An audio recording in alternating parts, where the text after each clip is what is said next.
Hi guys, this is the Forgetful Scholar, and today we're going to chat about two books. Okay, so the first one, so this week has been Kidnapped, Not Kidnapped, and Third Act Grandma. Okay, so the first one is going to be Alien Bounty Hunters 1, Rayzor 1, Michele Mills. Okay. Now this is an FM contemporary sci-fi paranormal monster / alien romance. And this was 92 pages, so a novella. This was a 2-star. And this is a good, so this is a week of a good example of loving a writer's other works, but not jiving with a particular story itself. So, 2 stars. Now, I keep forgetting her name. What the hell? Oh, Rebecca. Okay. Which I really should remember that name. Anyway, so Rayzor is a Zelion, and he is banished from his home world for sins of his father. His father turned out to be a traitor, betrayer. So he and his whole family are banished, and they're not allowed to contact each other either. So he's a bounty hunter, and he's a really good bounty hunter, but all he wants is to quietly settle down on his farm in Samaria with a C, or with a Z, Samaria planet, which is an agricultural planet, so like a farm planet. So he comes to Earth to come after a bounty that no other bounty hunter wants to get, and it's this sort of insect alien thing with 8 arms that needs oxygen-rich blood to survive, and Earth being a primitive planet filled with oxygenated blood people, so he goes there to eat. So Rayzor goes after him. I'm gonna put Rayzor on the shelf for a second. Rebecca, we're told in the beginning, like, I was kind of surprised that we were kind of fed this information, because usually this writer doesn't do this, so I don't know if this is one of their earlier works and they're kind of getting their voice, things like that. My dog keeps scratching at the carpet. He knows he's not supposed to. Every time I it's like every time I try to film. Anyway.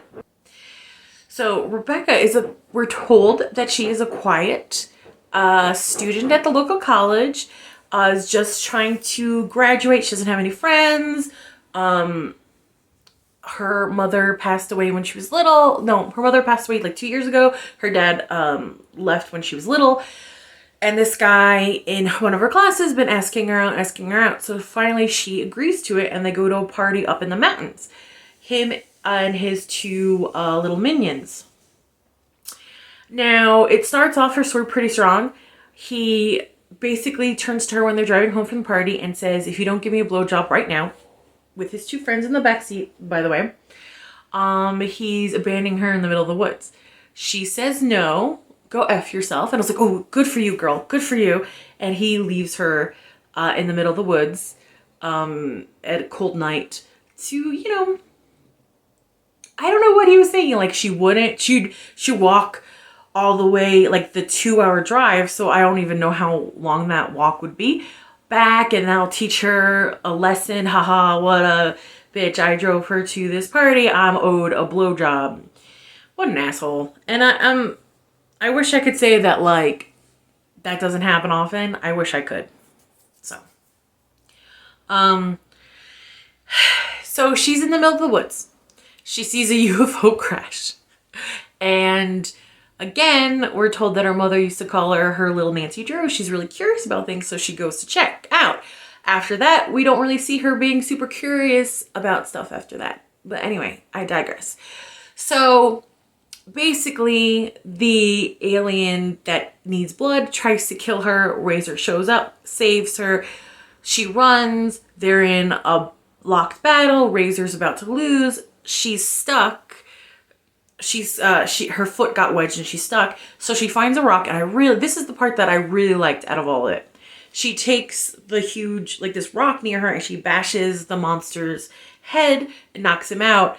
And I was like, I'm gonna like her. Unfortunately, this was like the first 15 pages, and I haven't liked her since. So there's that. Because he's a Zelion, when he's helping her out of where her foot's stuck, he touches her skin and he knows instantly this is his mate. So they're going to a mating frenzy. They have sex multiple times. He claims her as his mate. She wakes up on the spaceship. And after that, I fucking hated her. Now, I understood not believing it at first, even though she saw an alien, and Rayzor doesn't look human. You know what I mean? The description kind of made me think of Cleon's from Next Generation. But, like, she was just super fucking annoying. And I was like, maybe because the book was kind of shorter than her other books, you know, or maybe this was just how it is. Because I'm used to her other females being all different, but all have a level of intellects, okay? They are able to put 2 + 2 together equals 4. Like this, I was just like, how can she walk and talk at the same time? Like, she's an idiot. This poor girl, you know? It's just... And, so she freaks out. She's on the spaceship. She feels like she's kidnapped. Because this is a kidnap, not kidnap one. I don't think I said that. Sorry about that. And he's like, well, because you were with child, you are my mate, you are my bride, we're, you know. And the thing that really made me feel like she was really dumb is because she did multiple callbacks to Star Trek. Like, multiple times when she was trekking through the woods. So, like, she's watched Star Trek. So she has some kind of familiarity with, like, sci-fi. So, like, I thought she would be a little bit more curious, like maybe look outside, a little bit more curious of what she was. And her insistent, like, he's like, you're pregnant. She's insistent that she isn't pregnant. And I'm like, okay, I would understand if maybe you're like, it's impossible for him to tell if I was because it's too early because they just had sex multiple times the night before. But her insistence that there's no way she's pregnant. And I was like, you had unprotected sex multiple times with this guy. With this, yeah, she's like, we're different species. No way are we compatible. You have no way of knowing that. You have no basis to think that's a thing. Especially if you've seen Star Trek. There's plenty, like Spock, the original Spock. He was half Vulcan, half human. Like, you have no basis to think that. I was just like, why does she keep insisting that they're not genetically compatible? I didn't see her looking at genetics. She's not a genetics major. She's, an agricultural major, you know? So I'm like, what is she talking about? Like, I was just like, it was such a weird kind of disconnect from the character we were introduced to like all of a sudden we got, and I did not like what we got, okay?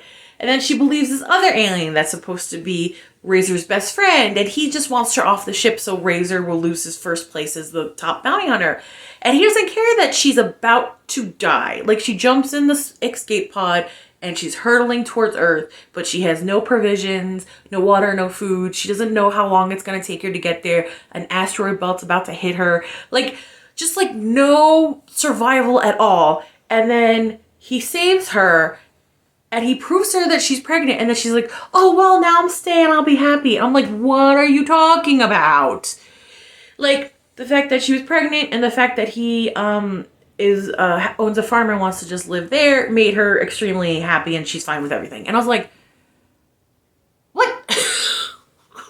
What the fuck? What?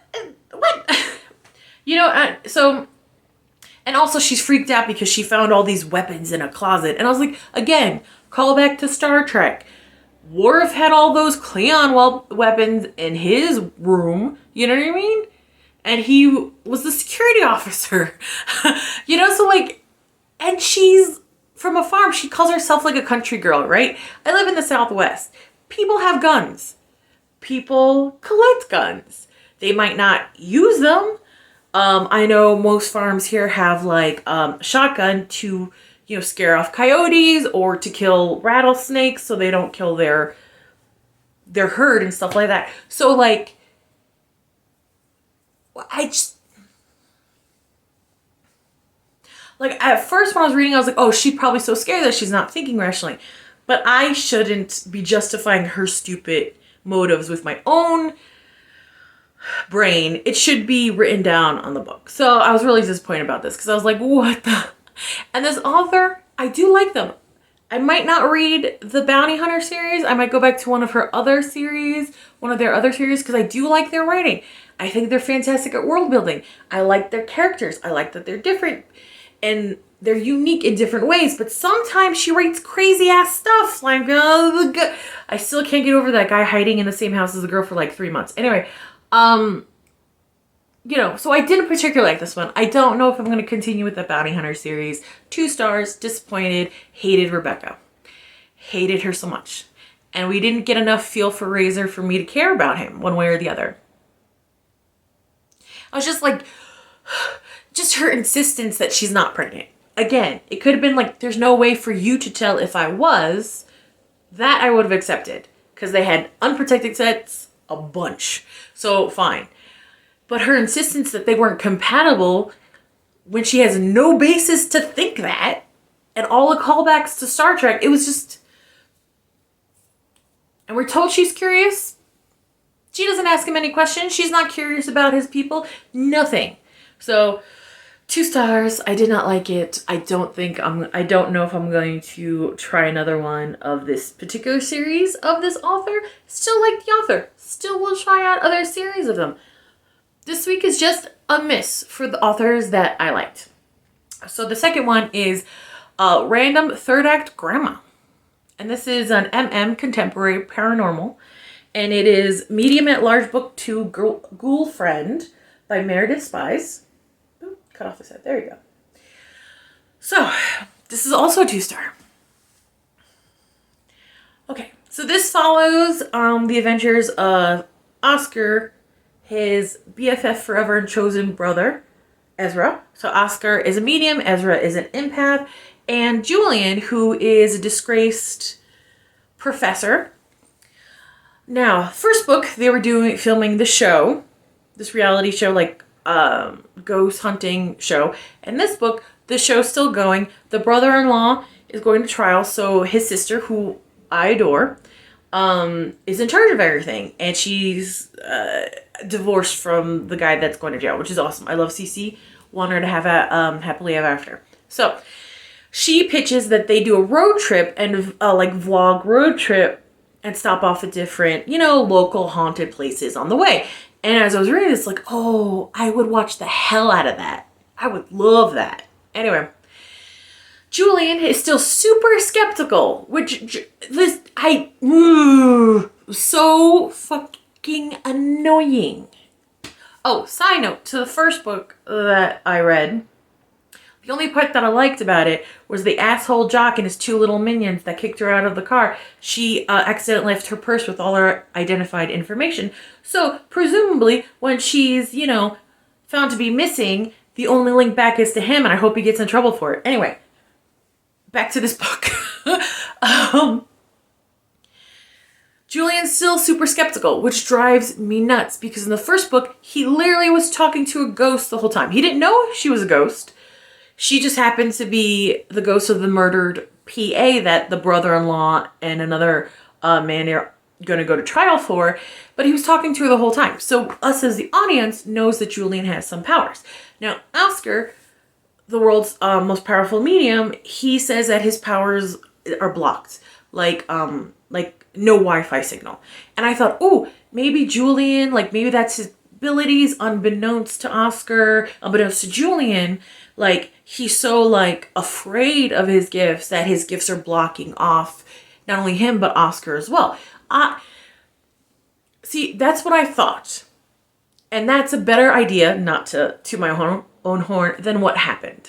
At least how it was presented. So, they end up going on a road trip. Car breaks down. Of course, Julian talks to this random guy on a cowboy horse in Texas. And Julian's from Houston, you know.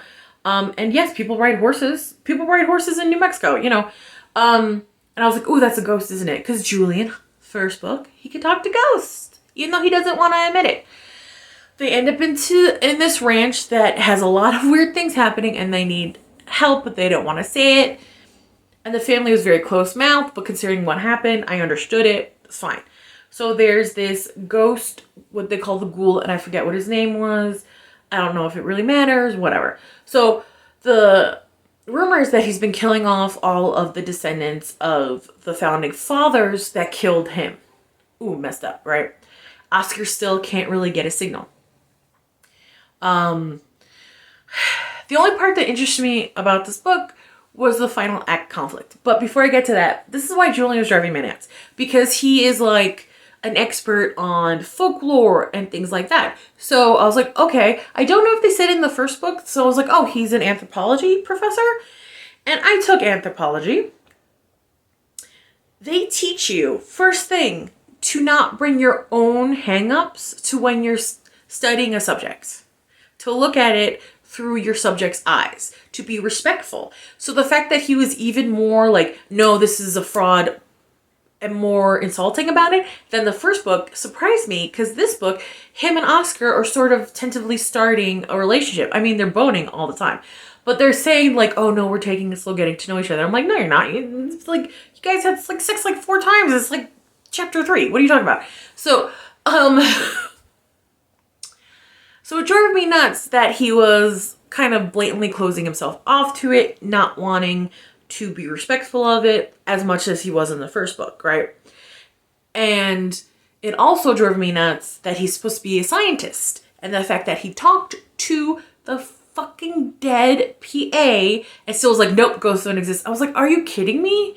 Like that, what kind of scientist are you? So I thought if it went back to like maybe a traumatic event, dealing with his own abilities, that's why he's so unreasonably closed off to it, and like absolutely not, even to the point, because he's starting to really fall in love with Oscar to the point of blocking Oscar's abilities subconsciously to protect him. I would have been like, oh, that poor thing, he has to accept himself, whatever. No. Now, I will say in this, the third act conflict got me invested. I was like, ooh, what's going to happen? Oh my gosh, which was fantastic. But all of a sudden, Oscar's blockage is because of his grandma. And I was like, what? You had one dream about her 2 pages ago, and then all of a sudden the whole book is because of her?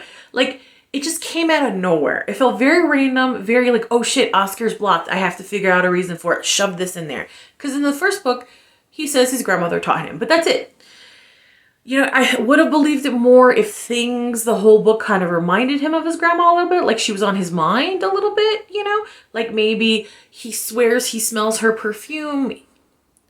Or maybe like he has a memory of his grandma first teaching him in the first act, and that he tries to go back to those exercises to get in touch with his gift. Because we don't really see him trying to go back to his gift. We just see him like trying and hitting the wall, you know, but not going back to basics. So I was like, maybe if he went back to basics and then like a memory of his grandma teaching him the basics, okay. And then maybe in the middle of the book, he swears he smells her perfume. And then boom, with third act grandma, ghost is blocking him off because she's terrified. I would get that. I would be like, oh, okay, I get that. I didn't think that's what was going to happen, but I accept it. But no, it's just random. She shows up. She's blocking him, and then she's a complete bitch as a ghost. Like, it's so unseemly. And I was like, yeah, but you're dead. Like, leave him alone. You know what I mean? Like, it was just, you're making a spectacle out of himself. He's like, no, you're afraid. And I'm happy he stood up for himself. But still, that was a weird thing to shoehorn. Especially when the third act conflict, like, was so fascinating. I was like, let's get back to that. I don't care. And, you know, I should have cared that Oscar gets his gift back, you know? And he does eventually. So this one I did not particularly like. 2 stars. Am I going to continue with this series? Yes, because again, I like the author. I liked what they've done in the past. And I'm going to give the rest of the series a chance because the first book in the series was great. As opposed to the Bounty Hunter series where the first book in that series pissed me right the fuck off. So, we'll see. Okay, done with my rant. All right, I don't want to, but it's time for me to get back to the real world. Like, comment, and subscribe, and I'll see you later. Bye.